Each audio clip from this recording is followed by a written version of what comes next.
Thank you. Hello. I'd like to start by apologizing.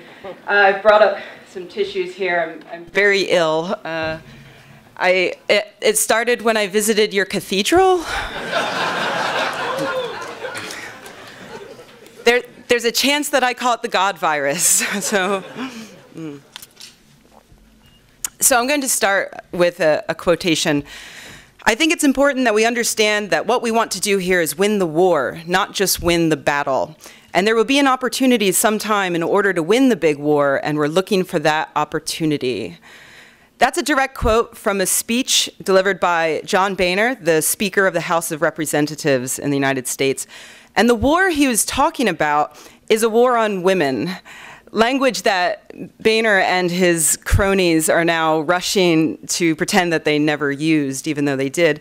He was speaking specifically about the Republican plan to defund Planned Parenthood, which is an organization that provides basic health services to women. Things like cancer screenings and checkups. And it's mostly for low-income women, although other women and men are also welcome to use their services. Approximately 3% of their services are abortion services. No federal funds in the US go towards any abortion services, including at Planned Parenthood. However, the Republicans tried to convey this idea that they were going to defund Planned Parenthood so that federal funds would no longer go towards abortion. Despite this, about 65% of Americans wanted the US to continue funding those important services, yet the Conservative Party actually nearly shut down the entire US government over the issue. So you have to wonder, why would a political party go against the majority of voters to push for an action that could only be even justified using misinformation, and which would directly damage the health and well-being of a significant portion of women? 3 words: the religious right. Now, the religious right is not just composed of your average Christians. It's actually a specific overlap between conservative Republicans and evangelical and fundamentalist Christians who believe that their religion should be involved in US politics. I was speaking to some people last night, and I found out that in German, there's a word for that. Let me see if I get this right. Arschlöcher? Sorry. Yeah.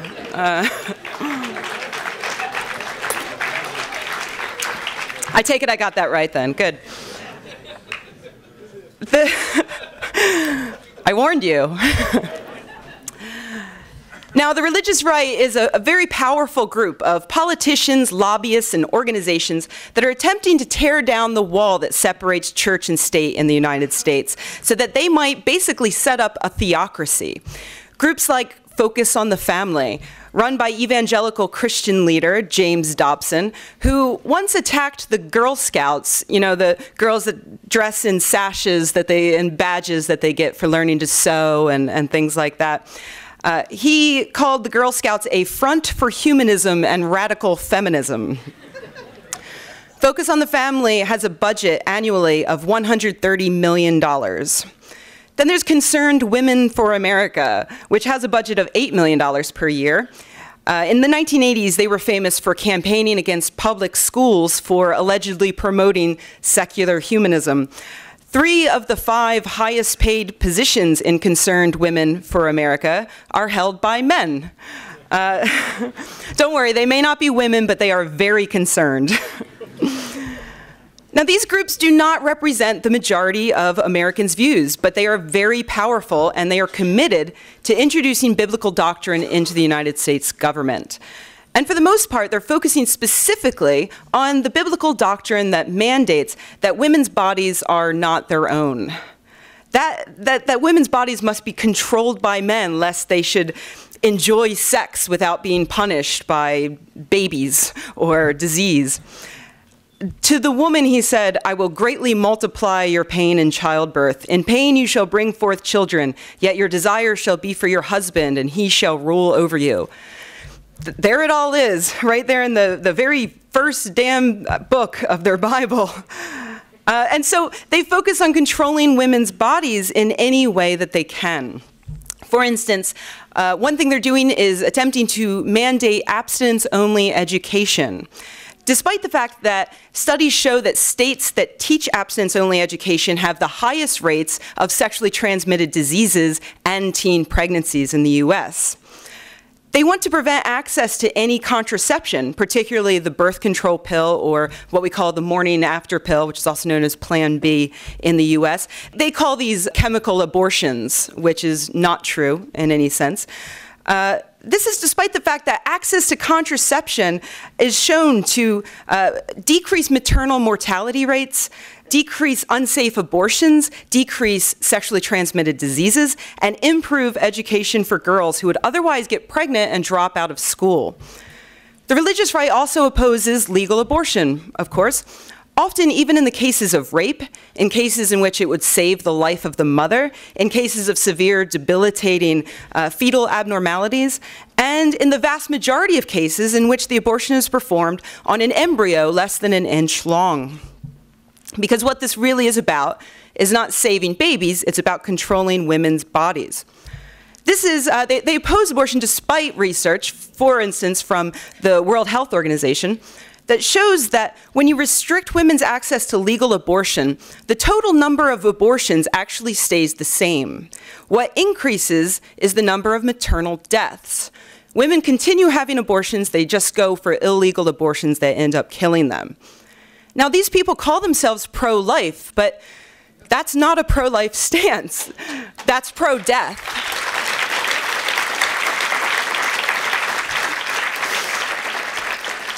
Now, this pro-death standpoint can also be seen in their opposition to the HPV vaccine, which is a vaccine that is safe and effective and which would drastically reduce the number of women who die each year of cervical cancer.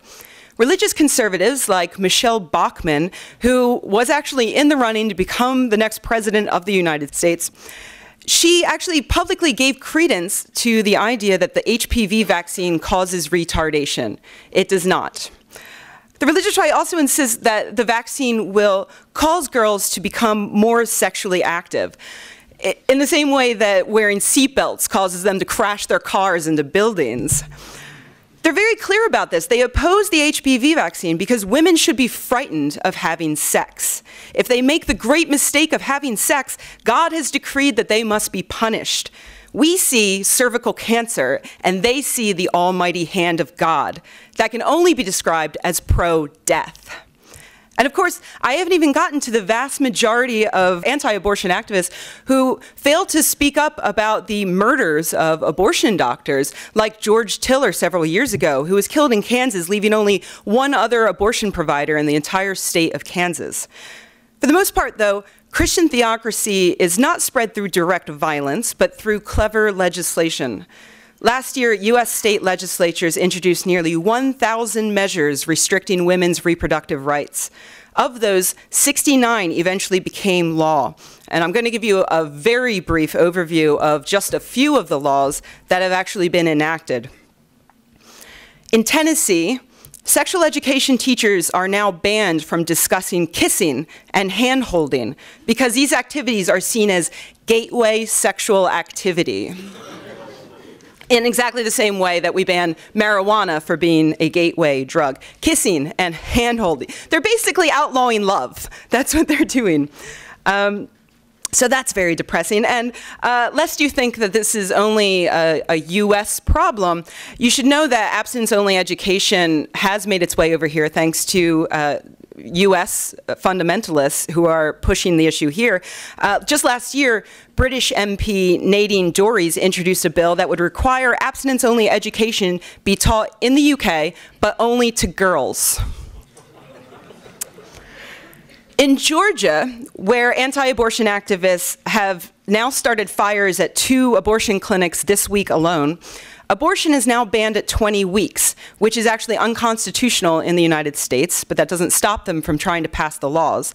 This is called the fetal pain law because the religious right claims that fetuses can feel pain at 20 weeks. There is no scientific consensus that would reasonably allow someone to make a statement like that. Regardless, 5 different states have now enacted fetal pain laws, with more on the way. In Kansas and several other states, pharmacists can now deny women access to birth control if the pharmacist feels that it will go against their religion. This means that in rural areas, a woman may have no other option for obtaining birth control that could be used, for instance, to help regulate her hormones, or, God literally forbid, to not get pregnant while having sex. These laws could even protect pharmacists who refuse to give pregnant women cancer-treating drugs that would carry a risk of causing a miscarriage. Again, pro-death. And again, lest you think that this is a problem that is restricted to the United States, in 2010, the EU enacted a similar proposal thanks to lobbyists from the European Center for Law and Justice, which is related to the American Center for Law and Justice, which is a $12 million religious right organization run by the television evangelist Pat Robertson, who you might recall, I'm not sure if the news made it over here every time he says something idiotic. He once said that the earthquake in Haiti was caused by Satan worshippers, and that the 9/11 attacks were caused by feminists and gays. Oddly, he was suspiciously silent on the devastating tornadoes that ripped through the Bible Belt recently. Who knows what caused those? Now on to Mississippi. This is a good one. I'm going to let Representative Bubba Carpenter explain a recent law that was enacted in Mississippi. And I quote, "We have literally stopped abortion in the state of Mississippi. 3 blocks from the Capitol sits the only abortion clinic in the state of Mississippi. A bill was drafted. It said, if you would perform an abortion in the state of Mississippi, you must be a certified OBGYN, and you must have admitting privileges to a hospital. Anybody here in the medical field knows how hard it is to get admitting privileges to a hospital. It's going to be challenged, of course, in the Supreme Court and all, but literally, we stopped abortion in the state of Mississippi. So we've done that. I was proud of it. The governor signed it into law. And of course, there you have the other side. They're like, well, the poor, pitiful women that can't afford to go out of state are just going to start doing them at home with a coat hanger. That's what we've heard over and over and over. But hey, you have to have moral values. You have to start somewhere, and that's what we've decided to do. This became law, and the governor signed it, and I think for one time, we were first in the nation in the state of Mississippi. Bubba has obviously heard the research that shows us that when you restrict abortion, women continue having abortions and they die, and he doesn't care because it's the will of God and because he is pro-death. In New Hampshire, this one was not enacted, but I think it's important. A bill was introduced that would have threatened doctors with jail time unless they told women seeking abortions that they would be at an increased risk of breast cancer. This is absolutely not true. Much research has been done showing no link between abortion and breast cancer. So this bill would have forced doctors to lie to patients. Luckily, that bill was shot down before it became law because there was an uproar from those of us who value science and women's health. Now, to me, all these laws and potential laws fall perfectly within the purview of the secular, the atheist, and the skeptic communities. I speak about them because I fervently believe that we can make a difference by exposing them to the public at large and by keeping close watch on our elected representatives, holding them accountable.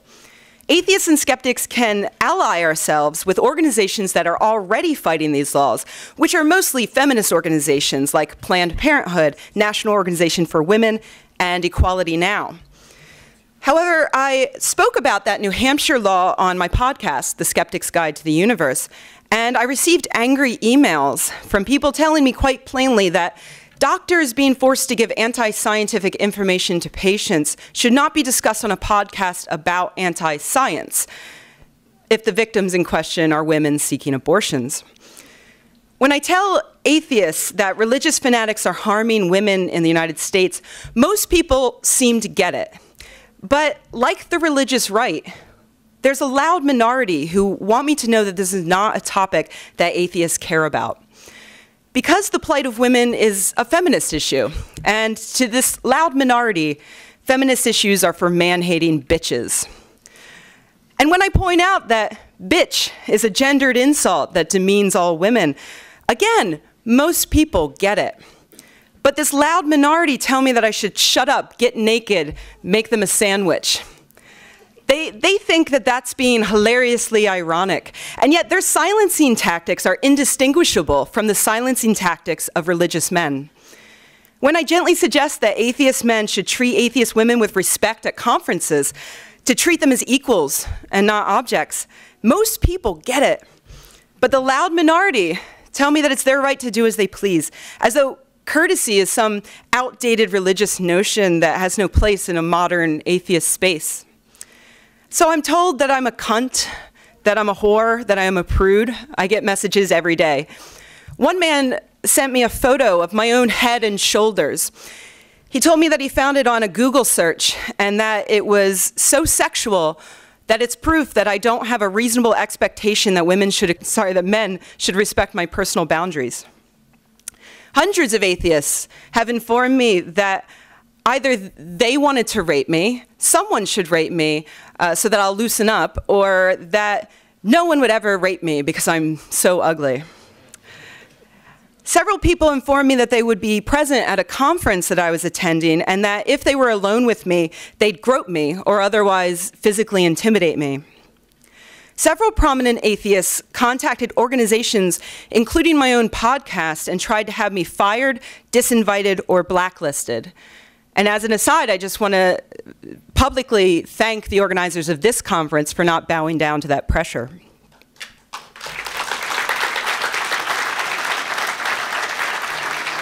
So I'm told that I should stop complaining about being groped, which I have been at a skeptic event, about being touched in other non-consensual ways, about being sent long, detailed emails about the sexual fantasies atheists and skeptic men have had about me. They say I should stop complaining because women in Muslim countries have it worse. Yet when I highlight the horrors faced by women in Islamic communities, for instance, when I talk about female genital mutilation, the loud minority of atheist men tell me that FGM isn't nearly as bad as male circumcision because poor women of color in developing nations don't matter. They literally spelled that out for me. They told me that. And it really struck home because I think the way they see women of color, they're not people. They're used as abused objects for that loud minority to score cheap points on the internet. Passive objects to be valiantly rescued from the evil clutches of Muslim men, but then completely ignored when they can no longer make white men feel superior. As Taslima Nasreen said yesterday, my difficulties can also be attributed more to my criticism of the patriarchy than to any criticism I've ever made of religion. And yet still people ask me to tell them why I think women don't come out to these conferences in equal numbers. And in part, I usually tell them I think the answer is that these conferences don't often include an even representation of women up on stage or representation of talks that are focused on those topics that are of greatest concern to women's lives. But also, in part, I think there are many women who are actively repulsed by the hypocritical behavior of that loud minority who viciously harass outspoken atheist women at the same time that they're demanding Muslim men stop their oppression of Muslim women. So I have two goals for this talk. On the one hand, I hope this talk encourages you to speak out against the misogyny of the religious right, which is an epidemic in the US and which has already spread in Europe. And on the other hand, I hope that this talk also encourages you to speak out against the misogyny that still infects that loud minority in the atheist community. Help make this a more welcoming environment to women. Because right now, the religious rights war on women is acting as this shrieking alarm clock, waking up those good Christian women who previously assumed that their religious leaders had their best interests in mind. And who will those women see standing there to support them when they finally open their eyes? Thank you.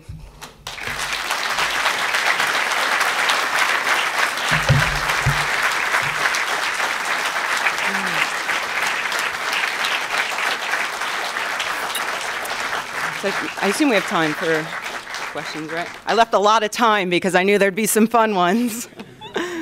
Hello, thank you very much for your talk. You speak about religious right. My question is, how big is the overlap between religious groups and the groups suppressing the rights of women? There are some people like the thinking atheist, I hear very often. He say, oh, it's not so big. There are some of religious Our people say this is more or less the same group. What do you think about this? Well, I don't think that all religious people are interested in suppressing the rights and freedoms of women. And again, I want to clarify that the religious right isn't just religious conservatives in the US. They are religious conservatives who specifically want biblical doctrine inserted into United States law. They literally want a theocracy. And I would say that 100% of them would happily restrict the rights and freedoms of women because those rights and freedoms go against a literal interpretation of the Bible.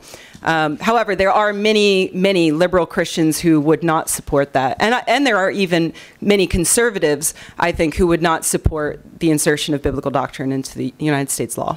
First of all, Rebecca, thank you. You have an enormous set of gonads, as we were talking about yesterday. I don't know how you do it. I wouldn't be able to. I would have broken down and cried in a corner a long time ago. You were talking about prominent atheists writing to conference organizers, asking, demanding that you be blacklisted.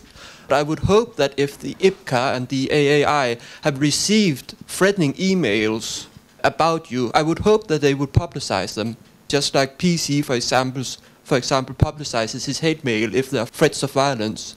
So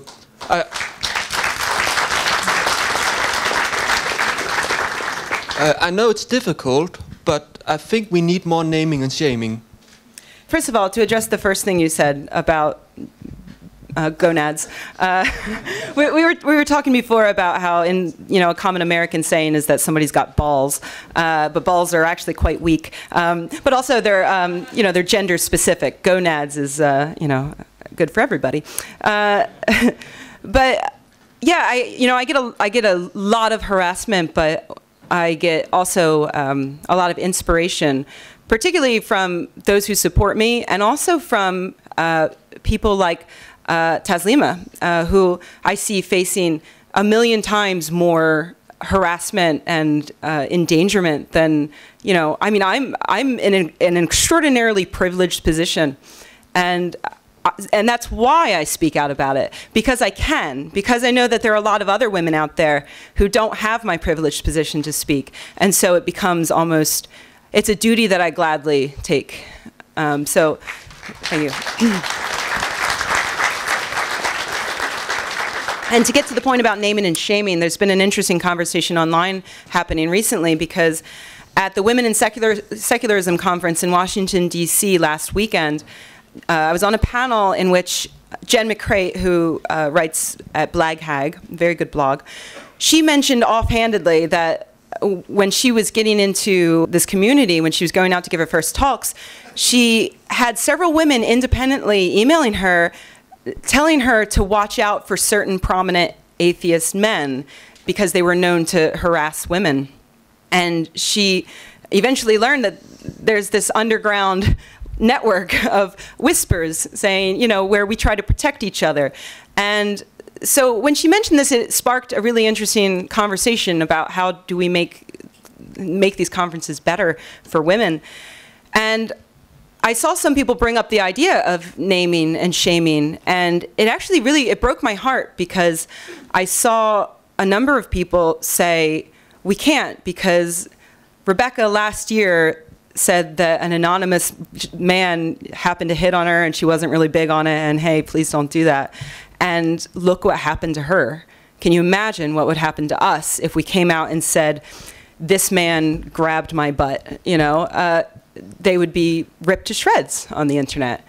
And so it's heartbreaking, because, in respect, that means that the loud minority is winning in a way, because they've successfully silenced other women who are seeing me as I'm being made an example of.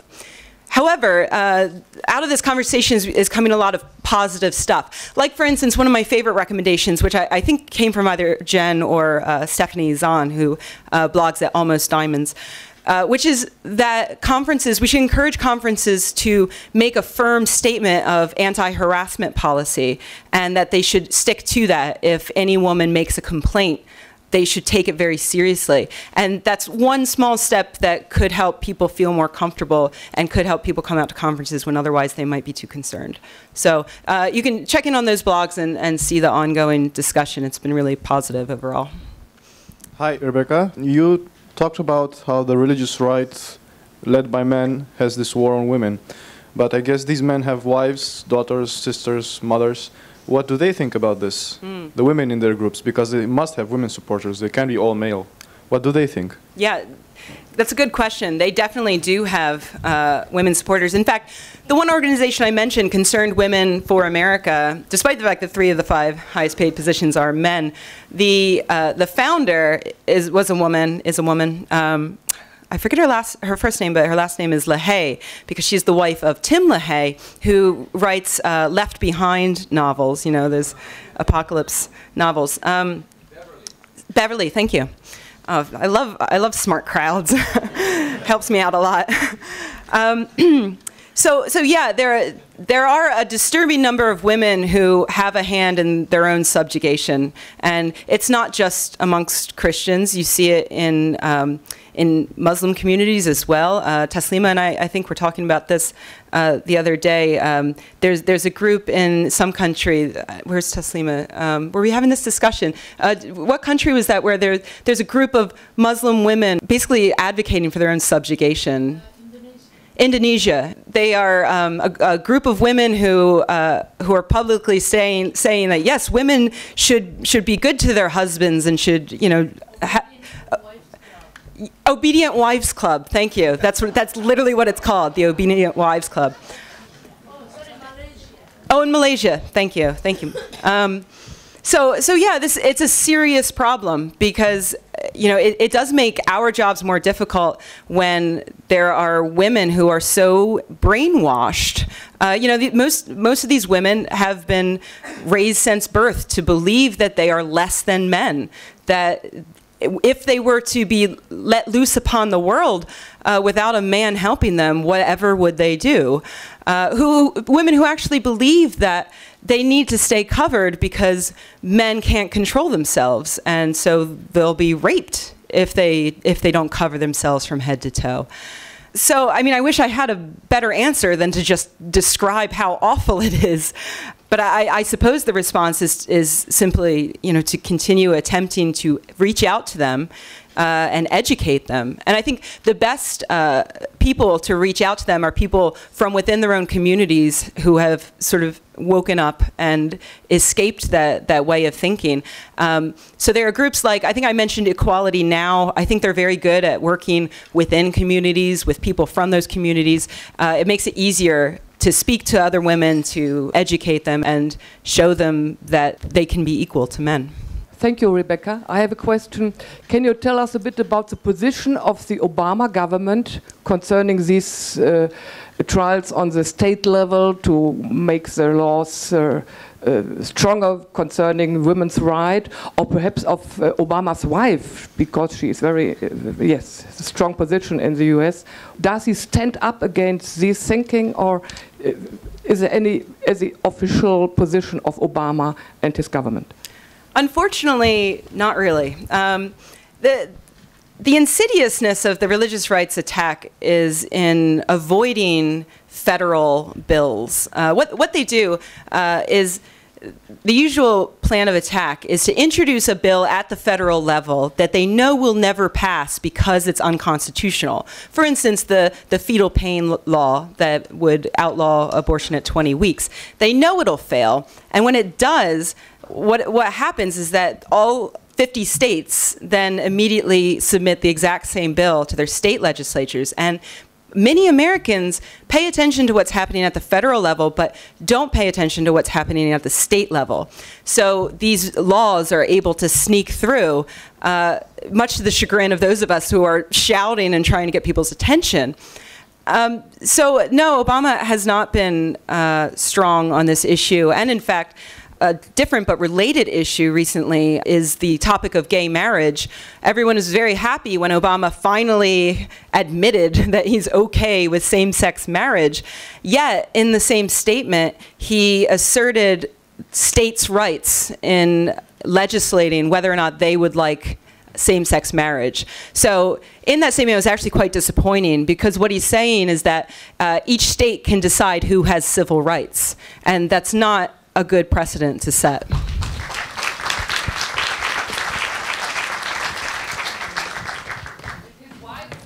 Oh, Michelle, you know, I'm trying to think, and I can't think of any major statements that she's made on the topic. Most of her public support goes towards things like physical fitness in children, and, you know, which is a good cause, but she doesn't tend to weigh in on the women's rights issues, unfortunately.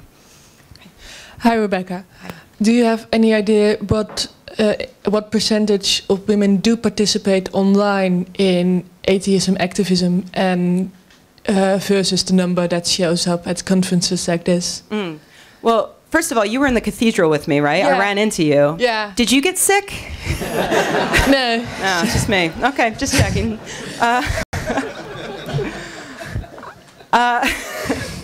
So the percentage of women who are active online, interesting topic. When I first got involved in the atheist community online, and I should say atheist and skeptic, because I've always done activism in both realms, and I tend to mash them together, much to the chagrin of many people. But when I first got started, I noticed that the percentage of people online tended to be, of women online, tended to be around 30%. Whenever I saw forums and websites I would go to do, you know, informal polls, it would usually be around 30% women. And also at the time, the large conferences I was attending were anywhere from 20 to 30% on the high end women. And that was during a time when most of the major players on the blogging scene were men, and most of the people on stage at the conferences were men. And then I started getting angry about that. So I started working with organizations like James Randi Educational Foundation, and they did a really great job of overall of listening to our complaints. And over at Skepchick, you know, years ago, we compiled this long list of potential women speakers that they can invite out. And so each year we would give it to them. Have you considered any of these? You know, and eventually they started doing it. They started getting more and more women up on stage. And last year at the Amazing Meeting in Las Vegas, which has maybe 1,500, I think, attendees, there was a 50% male-female split, 50-50. Which was, it's unheard of in these communities, unfortunately. But you could see it in the audience. The audience, I don't know if they took exact figures, but eyeballing it, I would say there were probably 40% women. And also, on Skepchick, I put out a poll several years ago, and I was surprised that my readership wasn't doing much better in terms of male-female split. I think I had maybe 35% women, so a little bit more, but not much. But I wasn't really covering a lot of feminist issues or even skeptical issues that were very specific to women. I was covering general issues. And then I started hiring is weird because I only just started paying them, but forcing to work for free for me, a lot more women, and particularly women who, for instance, several mothers who were very interested in addressing vaccination issues. Anti-vaccination proponents tend to focus largely on mothers. So these women could come forward and speak directly to mothers from mothers. They knew the language, and they were much better at getting through to mothers than, you know, a male speaker would be. And so anyway, over the years, we've drastically increased the number of posts that involve both skepticism and feminism in some way, or women's issues in some way. And I gave a poll just a few months ago, and I don't remember the exact figure, but I think we were at 55% women. So we nudged it over the 50-50 line. I guess now we have to start doing more male stuff so we can balance it out again. But, so what I think that shows is that, one, it's getting better. You know, we're getting more women up on stage, and that's getting more women in the audience, and that's making other women feel more comfortable. They look at the photos and they see people like them. It makes them feel more comfortable. So it's getting better, and also we see that the more we focus on women's issues, you know, the more women we get in the audience. And I should also mention that I think the same is true for people of color. I noticed that the more we talk about diversity issues, the more people of color we we get in our audience, the more people of color we put on stage, the more we get in the audience, as well as people with disabilities is another marginalized group that we're trying to get to come out, because there are a lot of, for instance, charlatans who focus on people with disabilities.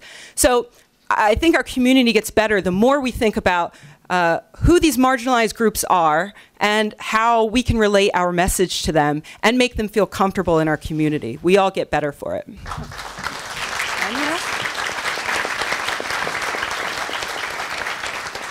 Do we need any kind of policing of people being designated as the person that women can talk to tell that they have been groped or anything like that? So it's a male confronting them, not a woman having to confront them?